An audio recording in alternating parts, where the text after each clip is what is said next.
আসসালামু আলাইকুম সুপ্রিয় শিক্ষার্থীবৃন্দ, আশা করি সবাই ভালো আছো। আমি জুবায়ের। আজকে আমাদের আলোচনার বিষয় হচ্ছে মডিফায়ার।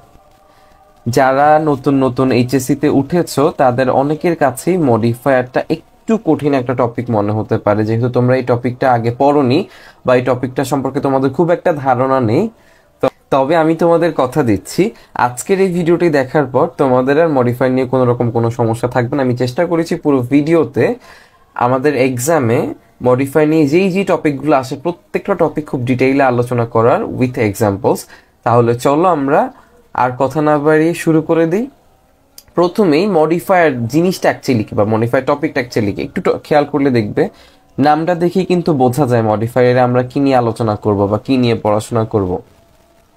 মডিফায়ার মানে কি বলো তো? মডিফায়ার হচ্ছে যে কোনো কিছুকে মডিফাই করে। মনে করো তুমি একটা বাইক কিনেছো বা একটা গাড়ি কিনেছো সাপোজ। এখন এই গাড়িটা কিন্তু যেভাবে কিনেছো ওভাবেই চাইলে চালানো যাবে, তুমি তোমার কাজে ব্যবহার করতে পারো। বাট ধরো তোমার কাছে গাড়িটা ভালো লাগছে না, তুমি কি করবে? গাড়িটাকে একটু মডিফাই করতে পারো। মনে করো তুমি গাড়িটার লুকিং গ্লাস চেঞ্জ করতে পারো বা গাড়িটার কালার চেঞ্জ করতে পারো, যেভাবেই চেঞ্জ করতে পারো। এই যে চেঞ্জ করছো, এটাকে আমরা কি বলে থাকি নর্মালি? গাড়ি মডিফাই করা, তাই না? আমাদের মডিফায়ারও সেম একটা সেন্টেন্সে থাকা বিভিন্ন ওয়ার্ডকে মডিফাই করে। মনে করো সেন্টেন্সটা যেরকম আছে সেরকম চাইলেই থাকতে পারতো, বাট মডিফায়ার কি করে? সেন্টেন্সের অর্থটাকে আরো সুন্দর করার জন্য সেন্টেন্সের বিভিন্ন ওয়ার্ডকে মডিফাই করে। তো আমরা সংজ্ঞা হিসেবে কি বলতে পারি? যে সমস্ত ওয়ার্ড বা ফ্রেজ মডিফায়ার ওয়ার্ড হিসেবেও বসতে পারে, কখনো কখনো ফ্রেজ হিসেবেও বসতে পারে। যে সমস্ত ওয়ার্ড বা ফ্রেজ সেন্টেন্সে থাকা অন্যান্য ওয়ার্ড সম্পর্কে অতিরিক্ত ইনফরমেশন দেয় তাকে আমরা কি বলে থাকি? মডিফায়ার বলি। যেমন ধরো এই যে প্রথম এক্সাম্পলটা যদি আমরা খেয়াল করি, এখানে I saw a beautiful women today. একটু খেয়াল করলে দেখো তো, আমরা যদি এই বিউটিফুল ওয়ার্ডটা না বলতাম কি হতো? I saw a women today হতো না? একটা সেন্টেন্স হতো কিন্তু। তাহলে এই যে বিউটিফুল ওয়ার্ডটা এটা কি করছে? ওমেন সম্পর্কে অতিরিক্ত ইনফরমেশন দিচ্ছে, অর্থাৎ ওমেনকে মডিফাই করছে। সো আমরা বলতে পারি এই বিউটিফুল শব্দটা ওমেনের জন্য একটা মডিফায়ার। আবার যেমন নিচের এক্সাম্পলটা দেখো, সেকেন্ড এক্সাম্পলটা, she is a brilliant student.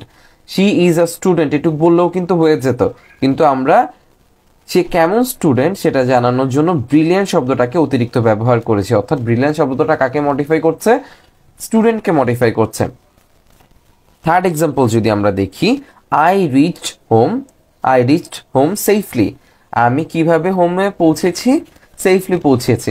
এখন একটু খেয়াল করো তো, আমরা যদি এতটুকু বলতাম যে আই রিচড হোম, হতো না ব্যাপারটা? হতো, কিন্তু একটা সেন্টেন্স হয়ে যেত। কিন্তু আমরা এই যে সেফলি কথাটা যুক্ত করে বা সেফলি ওয়ার্ডটা যুক্ত করে আমরা আরেকটু ডিটেইলে বললাম যে আমি কিভাবে পৌঁছালাম, সেফলি পৌঁছালাম। The flower is very beautiful. The flower is beautiful এতটুকু বললে কি হয়ে যেত না? ফুলটা সুন্দর, বাট আমরা কি বললাম? ফুলটা অনেক সুন্দর। তাহলে এই যে অনেক বা ভেরি ওয়ার্ডটা এটা হচ্ছে বিউটিফুলকে মডিফাই করছে। আশা করছি মডিফায়ার কি সেই বেসিকটা তোমরা বুঝতে পেরেছ। আচ্ছা, এখন আমরা দেখব মডিফায়ার কয় প্রকার। মডিফায়ার প্রধানত দুই প্রকার, প্রি মডিফায়ার এবং পোস্ট মডিফায়ার। প্রি মডিফায়ার কোনটা? প্রি মডিফায়ার প্রি কথাটার মানে তো আমরা জানি, প্রি মানে কি? প্রি মানে হচ্ছে আগে। সো প্রি মডিফায়ার হচ্ছে যেটা আগে বসে, ওয়ার্ডের আগে বসে মডিফাই করে যেটা, সেটা হচ্ছে প্রি মডিফায়ার। যেমন এখানে একটু খেয়াল করো, he is an honest person. এই যে অনেস্ট কথাটা কাকে মডিফাই করছে? অনেস্ট হচ্ছে পারসনকে মডিফাই করছে, তাই না? পারসনকে মডিফাই করছে। সো পারসনের আগে বসে কিন্তু মডিফাই করছে, অনেস্ট পারসন। সো অনেস্টটাকে আমরা বলতে পারি কি? Pre modifier. Secondly post modifier. Post মানে কি বলতো? পোস্ট মানে হচ্ছে যেটা পরে বসে বা পরে। পোস্ট মানে হচ্ছে পরে, আর পোস্ট মডিফায়ার হচ্ছে যে মডিফায়ার গুলো ওয়ার্ডের পরে বসে ওয়ার্ডকে মডিফাই করে। যেমন he talked to me nicely. সে আমার সাথে কথা বললো কিভাবে? নাইসলি। এই যে নাইসলি কাকে মডিফাই করছে বলতো? কিভাবে কথা বললো এটাকে মডিফাই করছে না, মানে টকডকে মডিফাই করছে। টকডকে কিভাবে মডিফাই করছে? টকডের পরে বসে মডিফাই করছে। সো এটাকে আমরা বলবো হচ্ছে পোস্ট মডিফায়ার। আশা করছি তোমরা প্রি মডিফায়ার এবং পোস্ট মডিফায়ার কি বুঝতে পেরেছো। চলো পরবর্তী টপিক আমরা যাই। আচ্ছা, এখন আমরা ইন্ডিভিজুয়ালি মডিফায়ার গুলা দেখব। প্রথমে আমরা দেখব অ্যাডজেক্টিভ অ্যাজ মডিফায়ার। দেখো এখানে একটু খেয়াল করে, অ্যাডজেক্টিভ অ্যাজ মডিফায়ার হচ্ছে অ্যাডজেক্টিভ যখন মডিফায়ার হিসেবে কাজ করবে তখন। এখন আমরা ছোটবেলা থেকে এটা খুব ভালো করে জানি অ্যাডজেক্টিভ কাকে কাকে মডিফাই করে বলতো। অ্যাকচুয়ালি আমরা ছোটবেলা থেকে শুনেছি যে অ্যাডজেক্টিভ হচ্ছে নাউন প্রোনাউনের দোষ গুণ অবস্থান বোঝায়, তাই না? এই যে দোষ গুণ অবস্থাও যে বোঝায় এটাই হচ্ছে নাউন বা প্রোনাউনকে মডিফাই করা। সো না আমরা কি বলতে পারি, অ্যাডজেক্টিভ হচ্ছে নাউন বা প্রোনাউন সম্পর্কে অতিরিক্ত ইনফরমেশন প্রদান করে, অর্থাৎ নাউন বা প্রোনাউনের দোষ গুণ অবস্থা ইত্যাদি প্রকাশ করে। চলো আমরা কিছু এক্সাম্পল দেখে ফেলি। যেমন the first boy of our class is a dash student. একটু খেয়াল করি এখানে স্টুডেন্টটা কি বলতো, স্টুডেন্ট হচ্ছে একটা নাউন। তো আমাদেরকে এখানে বলা হয়েছে প্রি মডিফাই দ্য নাউন। আরেকটা কথা বলে রাখি, পরীক্ষার হলে বা পরীক্ষার কোশ্চেনে যখন তোমরা দেখো যে প্রি মডিফাই দ্য নাম, তোমরা অনেকেই ভাবো যে এখানে নাউন বসাতে হবে না। একটু খেয়াল করে পড়ো, আমি আমার অনেক স্টুডেন্টকে এই প্রবলেমটা ফেস করতে দেখেছি, তাই বলছি। প্রি মডিফাই মানে নাউনের আগে কিছু বসিয়ে নাউনটাকে মডিফাই করতে বলা হয়েছে, নাউন কিন্তু বসাতে বলেনি, নাউনকে মডিফাই করতে বলা হয়েছে। আর নাউনকে মডিফাই করে কি একমাত্র আমরা জানি বলো তো, নাউনকে মডিফাই করে হচ্ছে অ্যাডজেক্টিভ। সো আমাদেরকে এখানে কি বসাতে হবে, একটা অ্যাডজেক্টিভ বসাতে হবে, নাউন কিন্তু না। আচ্ছা এখন দেখো the first boy of our class, আচ্ছা সরি এটা ইজ হবে, the first boy of our class is a test student. যেহেতু সে ক্লাসের ফার্স্ট বয়, আমরা কি বলতে পারি, সে একটা গুড স্টুডেন্ট বা ব্রিলিয়েন্ট স্টুডেন্ট। চলো লিখে ফেলি ব্রিলিয়েন্ট স্টুডেন্ট। আচ্ছা এরপর এক্সাম্পল দেখো, the freedom fighters are the dash sons of our land. এটাকে বলা হচ্ছে কি প্রি মডিফাই দ্য নাউন। আমরা কি জানি সন্স, আচ্ছা ফ্রিডম ফাইটার মানে কি বলতো, ফ্রিডম ফাইটার মানে হচ্ছে মুক্তিযোদ্ধা। মুক্তিযোদ্ধারা কেমন সন্স ছিলেন বলতো, মুক্তিযোদ্ধারা অবশ্যই ব্রেভ সন্স ছিলেন, তাই না? তারা সাহসী না হলে তো যুদ্ধ করতে পারতেন না। সো আমরা কি বসাবো এখানে, ব্রেভ। ব্রেভটা এখানে অ্যাডজেক্টিভ হিসেবে বসেছে এবং এটা প্রি মডিফাই করছে সন্সকে, ঠিক আছে? এরপরের এক্সাম্পলটা দেখো, Bangladesh is a dash country. হ্যাঁ, বাংলাদেশ ইজ আ কেমন কান্ট্রি বলতো, Bangladesh is a beautiful country বলতে পারো, Bangladesh is a over populated country বলতে পারো, বা Bangladesh is a small country বলতে পারো। বাট এটাই হচ্ছে মডিফায়ার করার মজা। তুমি মডিফায়ারে অনেক কিছু মানে এক একটা গ্যাপে অনেক সময় অনেক রকমের ওয়ার্ড বসানো যেতে পারে, তবে অবশ্যই তোমাকে যুক্তিসঙ্গত এবং প্রপার ওয়ার্ডগুলো চুজ করে বসাতে হবে। আচ্ছা যেমন এখানে যেটা বললাম, Bangladesh is a small country বলতে পারো, বিউটিফুল কান্ট্রি বলতে পারো। আমি লিখবো Bangladesh is a beautiful country. হ্যাঁ, এরপরে খেয়াল করো, never believe a liar, sorry never believe a dash person. এখানে কাকে মডিফাই করতে বলা হয়েছে, পার্সনটাকে মডিফাই করতে বলা হয়েছে। এখন একটু বলো তো, কেমন মানুষকে বিশ্বাস করা উচিত না?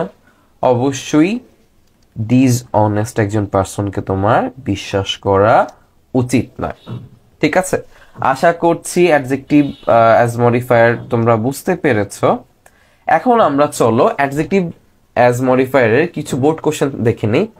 আচ্ছা দেখো এখানে, Ayesha Begum's husband was a dash farmer.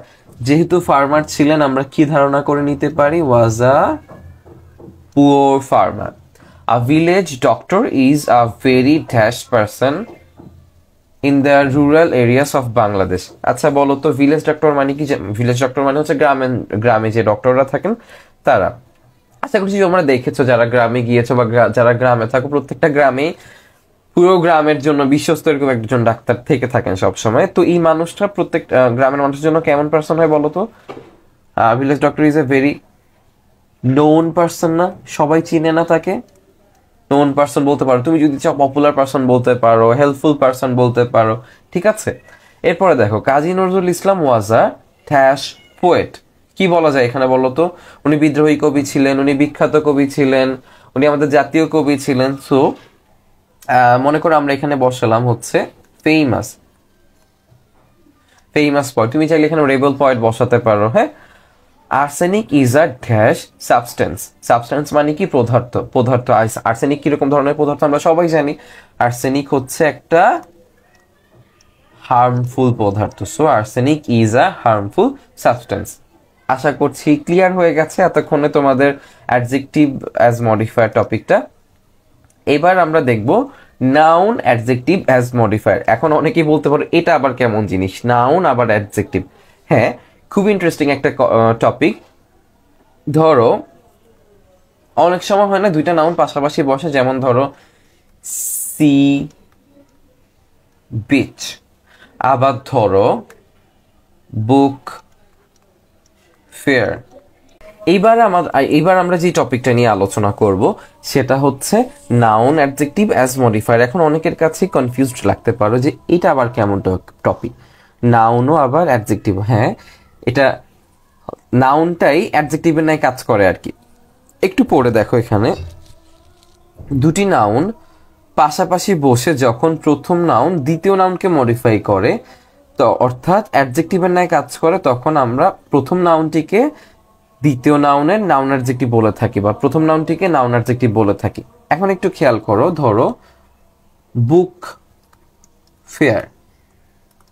আচ্ছা, যেমন এক্সাম্পলগুলো একটু খেয়াল করি। Most of the dash people of our country are illiterate. এখানে আমাদেরকে কি বলে দেওয়া হচ্ছে, premodify the noun with a noun adjective. হ্যাঁ, এখানে পিপলটা কি বলতো, পিপলটা হচ্ছে একটা নাউন। পিপলকে আমাদেরকে কি করতে বলা হয়েছে, পিপলটাকে মডিফাই করতে বলা হয়েছে আরেকটা নাউন দিয়ে। তো আমরা কি বলতে পারি, ভিলেজ পিপল বলতে পারি না? ভিলেজও কি একটা নাউন না? তো most of the village people of our country are illiterate. Next এক্সাম্পলটা খেয়াল করো, next dash world cup will be held on 2027। একটু খেয়াল করো, ওয়ার্ল্ড কাপ নিজে একটা নাউন, একে মডিফাই করতে বলা হয়েছে আরেকটা নাউন দিয়ে। সো আমরা কি বলতে পারি, football world cup. I love dash journey a lot. Journey একটা নাউন, জার্নিকে মডিফাই করার জন্য আরেকটা নাউন বসাতে বলা হয়েছে। এখানে আমরা চাইলে বাস বসাতে পারি, ট্রেন বসাতে পারি, প্লেন বসাতে পারি। যেমন আমি ট্রেন জার্নি পছন্দ করি পার্সোনালি, সো আমি বসাচ্ছি হচ্ছে ট্রেন জার্নি। চলো আমরা একটু বোর্ড কোশ্চেন দেখে আসি। Most of our dash people drink tubewell water. আচ্ছা, টিউবওয়েল ওয়াটার পান করে বলো তো নর্মালি ভিলেজ পিপল, তাই না? Most of the village people, most of our village people drink tubewell water, এটা একটা বোর্ড কোশ্চেন। আবার that adulteration is increasing day by day. Adulteration মানে হচ্ছে ভেজাল। কিসে ভেজাল বলো তো দিন দিন বেড়ে যাচ্ছে? খাদ্যে ভেজাল। So food adulteration is increasing day by day. Okay, আশা করছি নাউন অ্যাডজেক্টিভ তোমাদের কাছে ক্লিয়ার হয়ে গেছে। এবার আমরা পড়বো হচ্ছে অ্যাপোজিটিভ নিয়ে। অ্যাপোজিটিভ জিনিসটা কি বোঝার আগে একটা জিনিস ধরো, খেয়াল করো। ধরো এটা তোমার ফ্রেন্ড আসিফ। আর আসিফ সম্পর্কে আমরা কি বলতে পারি, the first boy of your class. হ্যাঁ, এখন এই যে আসিফ হচ্ছে একটা নাউন। আসিফ এই নাউনটা কাকে নির্দেশ করছে? এই ছেলেটাকে নির্দেশ করতেছে, তাই না?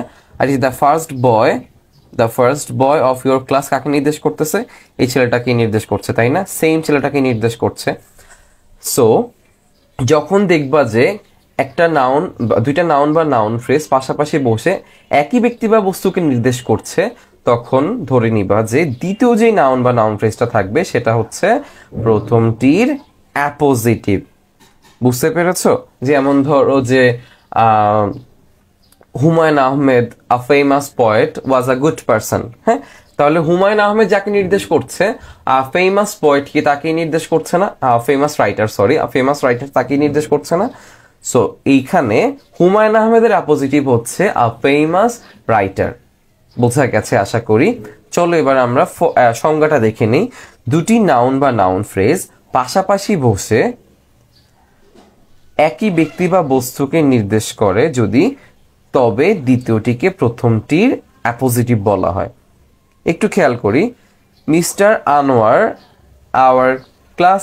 Our class teacher is my favourite teacher. এখন এখানে একটু খেয়াল করো, এই যে আওয়ার ক্লাস টিচার, এটা কার অ্যাপোজিটিভ বলো তো? মিস্টার আনোয়ারের appositive.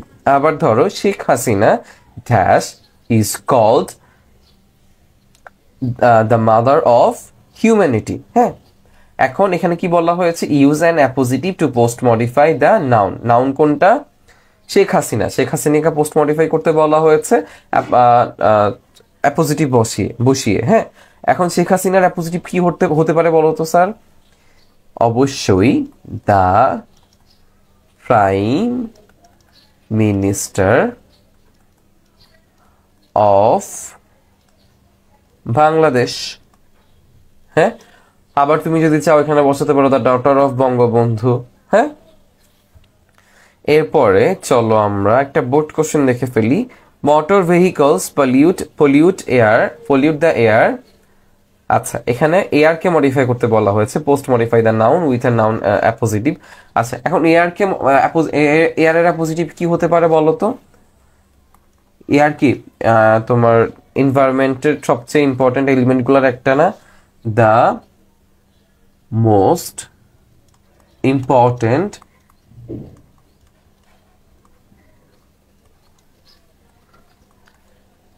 element of our environment। ঠিক আছে, আশা করছি বুঝতে পেরেছো। এবার চলো আমরা পরবর্তী টপিকে চলে যাই, সেটা হচ্ছে পার্টিসিপল। পার্টিসিপলটা কি বলতো? পার্টিসিপল হচ্ছে ভার্বের বিভিন্ন ফর্ম। তোমার পার্টিসিপল হিসেবে আমরা ভার্বের বিভিন্ন ফর্ম বসে, সেটা কখনো কখনো ভার্বের ন্যায় কাজ করে, কখনো কখনো আবার অ্যাডজেক্টিভের ন্যায় কাজ করে।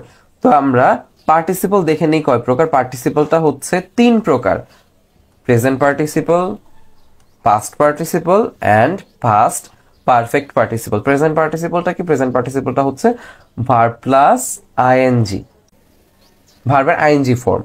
আচ্ছা, পাস্ট পার্টিসিপলটা কি? পাস্ট পার্টিসিপলটা হচ্ছে ভার্বের পাস্ট পার্টিসিপল ফর্ম। আমরা সবাই জানি ভার্বের 3টা form, present form, past form, past participle form. এটা হচ্ছে সেই পাস্ট পার্টিসিপল ফর্ম। এরপরে past perfect participle. Past perfect participle হচ্ছে হ্যাডের পর ভার্বের পাস্ট পার্টিসিপল ফর্ম বসলে সেটাকে বলা হয় পাস্ট পারফেক্ট পার্টিসিপল। এই পাস্ট পারফেক্ট পার্টিসিপলটা আমাদের এক্সামে আসে না, সো এটা নিয়ে আমরা খুব একটা বেশি আলোচনা করব না।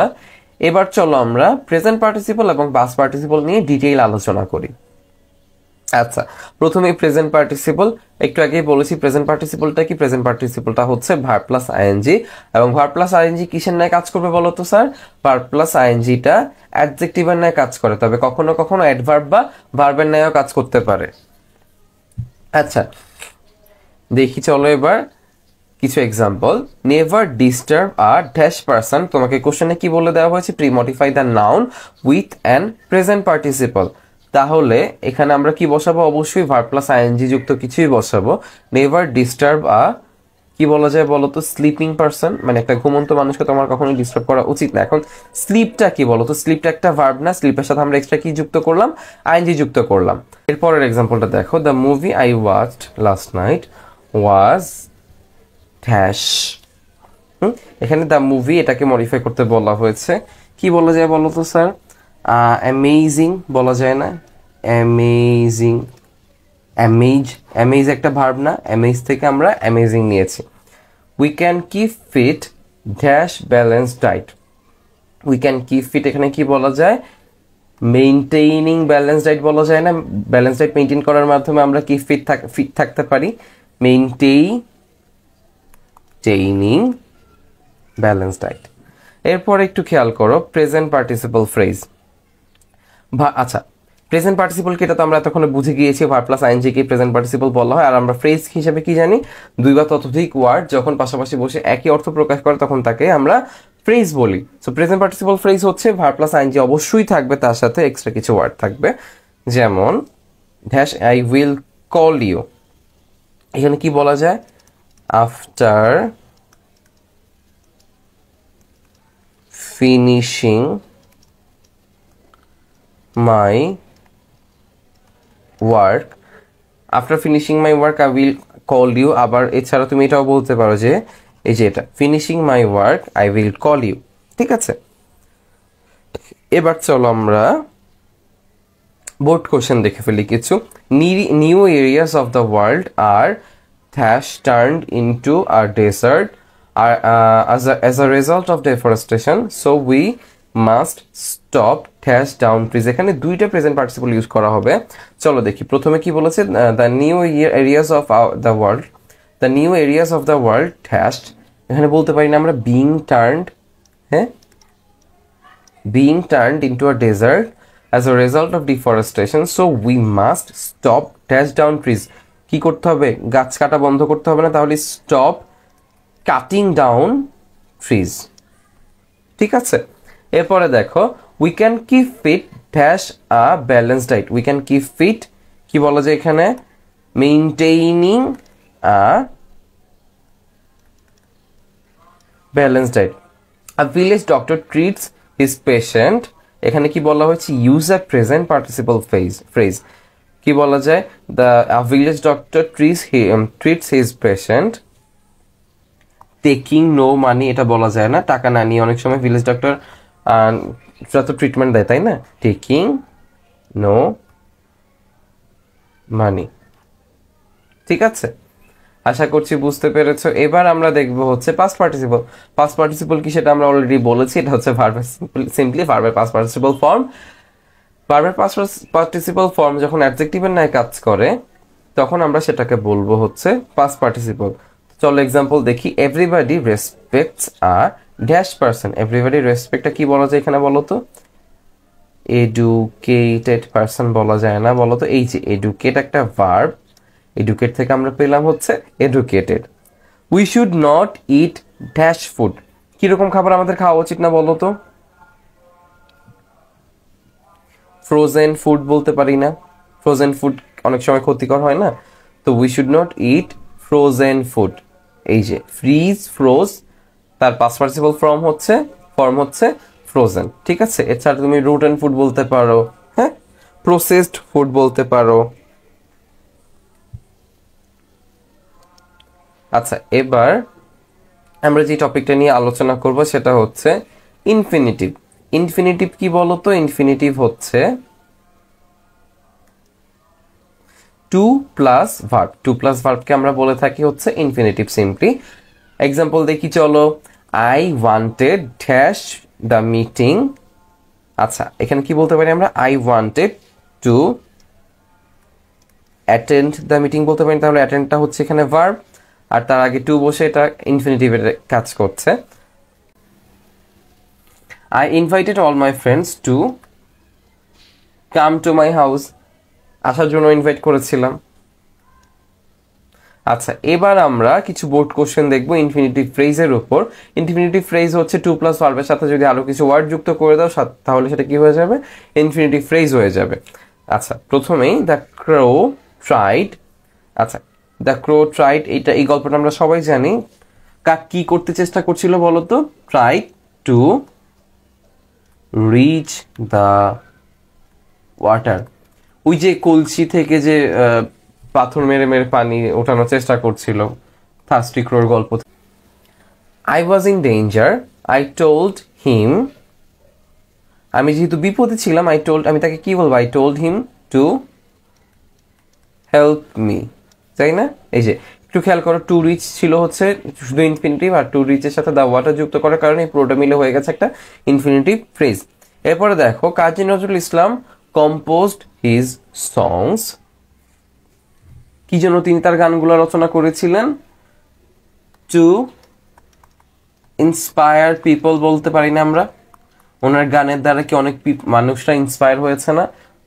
বা অনেক বেশি নিজেদের অধিকার সম্পর্কে, নিজেদের যে কর্তব্যগুলো তার সম্পর্কে হচ্ছে তারা নিজেরা সচেতন হয়েছিলেন। আচ্ছা, এই ছিল আমাদের ইনফিনিটিভ এবং ইনফিনিটিভ ফ্রেজ নিয়ে আলোচনা। এরপর আচ্ছা, এবার আমরা কথা বলবো ইন্টেন্সিফায়ার নিয়ে। ইন্টেন্সিফায়ার খুবই সহজ একটা টপিক, কোনো কিছুর অর্থের উপর জোর আরোপ করবে। মনে করো সে ভালো, সে খুব ভালো, সে খারাপ, সে খুব খারাপ। এই যে খুব কথাটা যে আসতেছে, এটাই হচ্ছে ইন্টেন্সিফায়ার। তো ইন্টেন্সিফায়ার হিসেবে তোমরা যদি মাথায় কিছু কাজ না করে তোমরা সিম্পলি ভেরি বসায় দিলেও পারবা, তবে ইন্টেন্সিফায়ার হিসেবে গ্রেট, অ্যাট অল এগুলাও ব্যবহার করা হয়। যেমন he is a dash student, dash good student. আগে আমরা যদি কি ইন্টেন্সিফায়ার ব্যবহার করতে বলা হলে আমরা এখানে কি বসে দিব? Very good student. He doesn't know English, যেহেতু এটা নেগেটিভ অর্থে আছে আমরা কি বসাবো? অ্যাট অল, সে ইংলিশ একেবারেই জানে না। এখন আমরা আলোচনা করব অ্যাডভার্ব নিয়ে। অ্যাডভার্ব নিয়ে আলোচনা করার আগে প্রথমে আমরা জেনে নিই অ্যাডভার্ব কি। অ্যাডভার্ব হচ্ছে যা অ্যাডজেক্টিভ ভার্ব এবং অন্য কোনো অ্যাডভার্বকে, মানে একটা অ্যাডভার্ব আরেকটা অ্যাডভার্বকে মডিফাই করতে পারে। তবে প্রধানত অ্যাডভার্ব হচ্ছে ভার্বকে মডিফাই করে, ভার্ব সম্পর্কে অতিরিক্ত ইনফরমেশন দেয়। ভার্বকে মডিফাই করার উপর ভিত্তি করে বা ভার্ব সম্পর্কে অতিরিক্ত দেওয়ার ইনফরমেশন দেওয়ার উপর ভিত্তি করে আমরা অ্যাডভার্বকে আবার তিন ভাগে ভাগ করতে পারি। কি কি বলতো? Adverb of time, adverb of place and adverb of manner. প্রথমেই অ্যাডভার্ব অফ টাইমটা কি চলো দেখি, খুব ইজিলি আমরা কি দেখার চেষ্টা করি। ভার্বকে, একটা সেন্টেন্সে থাকা ভার্বকে তুমি ওয়েন দিয়ে প্রশ্ন করলে যে অ্যান্সারটা পাবো সেটাই হচ্ছে অ্যাডভার্ব অফ টাইম। মনে করো এখানে আই ওয়েন্ট দেয়ার, আমি সেখানে গিয়েছিলাম। এখন কবে গিয়েছিলাম? Yesterday. When did I go there, তুমি যদি প্রশ্ন করো when did I go there মানে আমি কবে গিয়েছিলাম, অ্যান্সার কি পাবা? ইয়েস্টারডে। এই যে ইয়েস্টারডে পাচ্ছ, এটাই হচ্ছে অ্যাডভার্ব অফ টাইম। এরপরে খেয়াল করো sir, adverb of place. Adverb of প্লেসটা কি? অ্যাডভার্ব অফ প্লেস হচ্ছে ভার্বকে ওয়ার্ড দিয়ে প্রশ্ন করলে যে অ্যান্সার পাওয়া যায় সেটা হচ্ছে অ্যাডভার্ব অফ প্লেস। অর্থাৎ কোথায় গিয়েছিলাম, মনে করো আই ওয়েন্ট টু ঢাকা, আমি কোথায় গিয়েছিলাম? ঢাকা গিয়েছিলাম। এই ঢাকাটাই হচ্ছে এখানে অ্যাডভার্ব অফ প্লেস। এরপর হচ্ছে adverb of manner. Adverb of manner কি হয়? অ্যাডভার্ব অফ ম্যানার হচ্ছে ভার্বকে আমরা যদি হাউ দিয়ে প্রশ্ন করি, হাউ দিয়ে প্রশ্ন করলে যে অ্যান্সারটা আমরা পাবো সেটা হচ্ছে অ্যাডভার্ব অফ ম্যানার। যেমন খেয়াল করবো এখানে আই রিচড হোম সেফলি, আমি বাড়িতে পৌঁছালাম। কিভাবে পৌঁছালাম? সেফলি পৌঁছালাম। এই যে how did I reach home, আমি বাড়িতে কিভাবে পৌঁছালাম? সেফলি। এই সেফলিটাই হচ্ছে এখানে অ্যাডভার্ব অফ ম্যানার। তো এবার আমরা হচ্ছে অ্যাডভার্ব নিয়ে কিছু কোশ্চেন দেখতে আসি। যেমন খেয়াল করো এখানে হি ওয়েন্ট টু স্কুল, এখানে খেয়াল করো প্রশ্নে কি বলা হয়েছে? পোস্ট মডিফাই দ্য ভার্ব, অর্থাৎ ভার্বকে এখানে মডিফাই করতে হবে। আর পোস্ট মডিফাই কেন বলেছে বলতো? কারণ এই যে ভার্বের পরে হচ্ছে আমরা মডিফায়ারটা বসাবো। তাহলে এখন কি বলতে পারি বলতো? He went to school safely, এটা বলতে পারি না, সে সেফলি স্কুলে পৌঁছালো।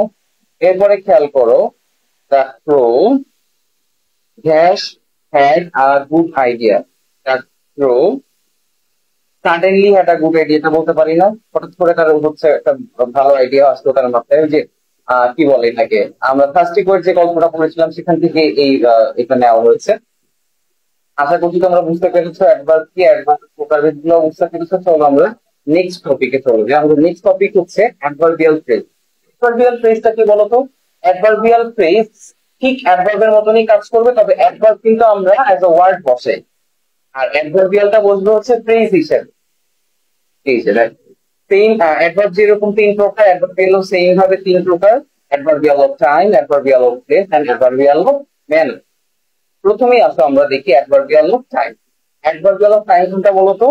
মনে আছে অ্যাডভার্ব অফ টাইম কি ছিল? ভার্ব থেকে আমরা ওয়েন দিয়ে প্রশ্ন করি যে অ্যান্সারটা সে পাওয়া যায় সেটা ছিল হচ্ছে adverbial of time. Adverb of time sorry, এখানেও অ্যাডভার্বিয়াল অফ টাইম হচ্ছে ভার্বকে ওয়েন দিয়ে প্রশ্ন করলে যে অ্যান্সার পাওয়া যাবে, আমি কখন এই প্রশ্নটা অ্যান্সার করবো হচ্ছে অ্যাডভার্বিয়াল অফ টাইম জানি। তবে যেটা মাথায় রাখবো যে ফ্রেজ হিসেবে বলতে আই উইল মিট ইউ, এখানে কিন্তু আমরা কি বলে ফ্রেজ ইউজ করতে হবে আমাদের, এখানে আমরা ওয়ার্ড ইউজ করতে হবে না। যেমন ধরুন the day after tomorrow, I will meet you the day after tomorrow, আমি তোমার সাথে আগামীকালকে পরদিন অথবা পরশুদিন দেখা করবো। এরপরে খেয়াল করো অ্যাডভার্বিয়াল অফ প্লেস।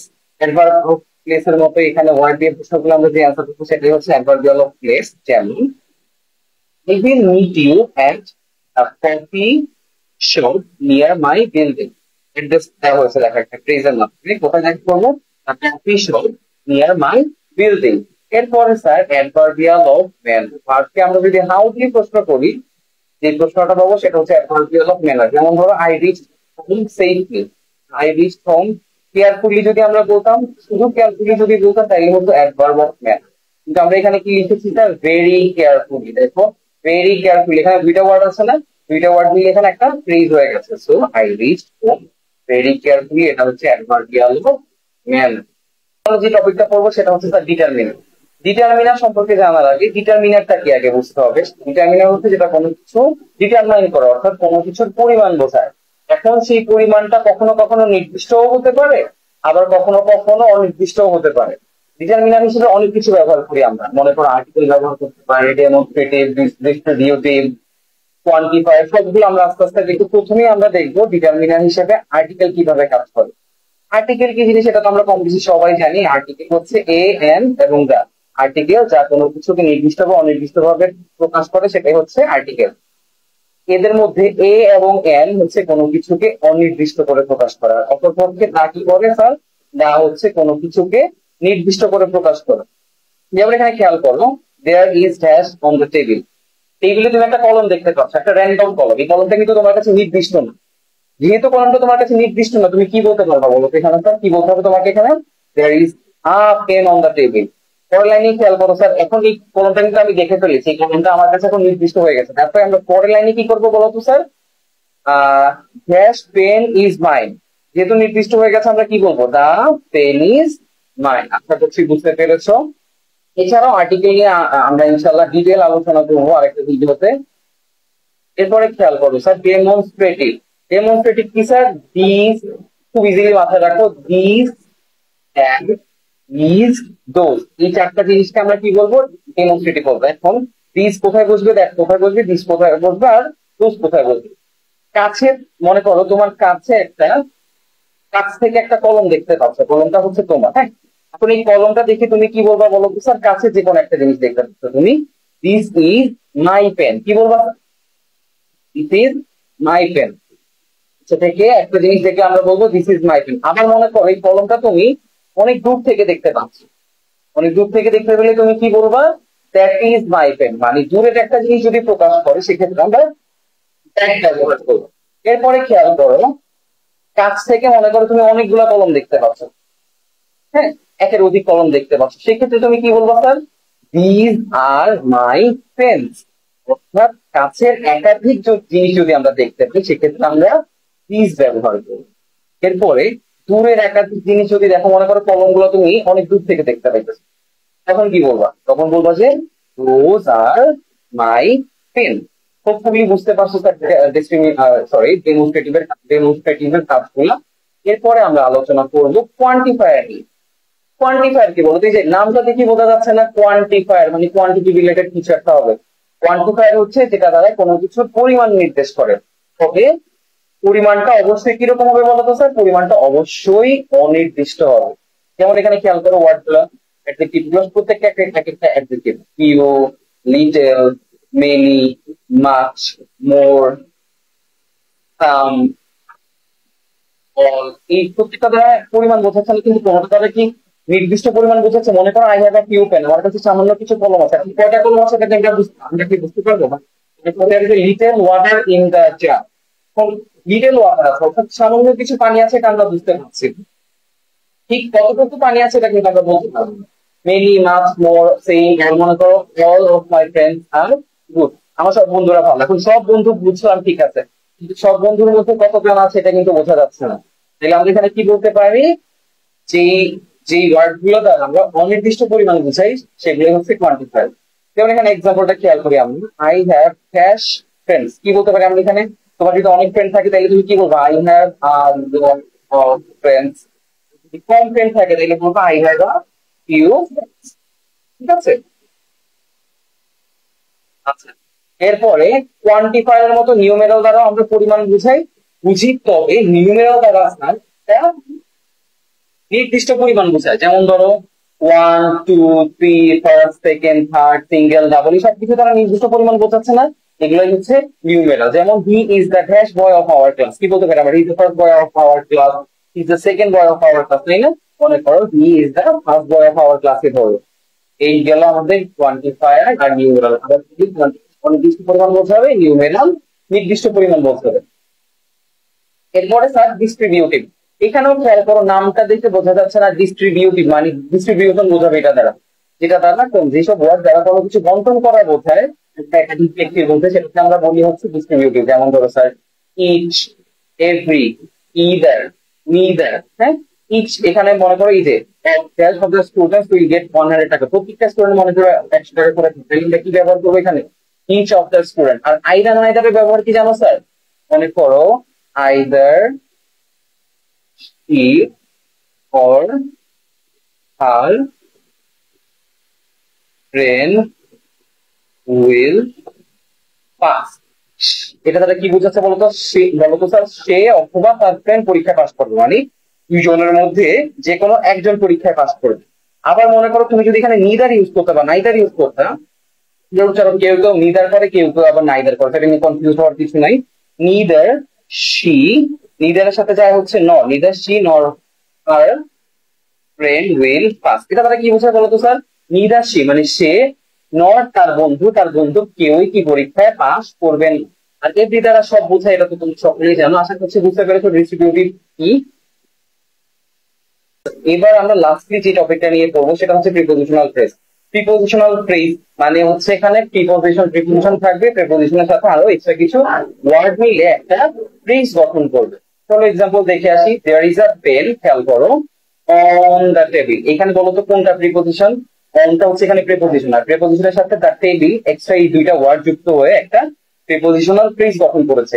আবার খেয়াল করো এখানে she has a chocolate in her bag, ইনটা এখানে প্রিপোজিশন আর হার ব্যাগ দুইটা ওয়ার্ড একসাথে যুক্ত হয়ে প্রিপোজিশনাল ফ্রেজ গঠন করেছে।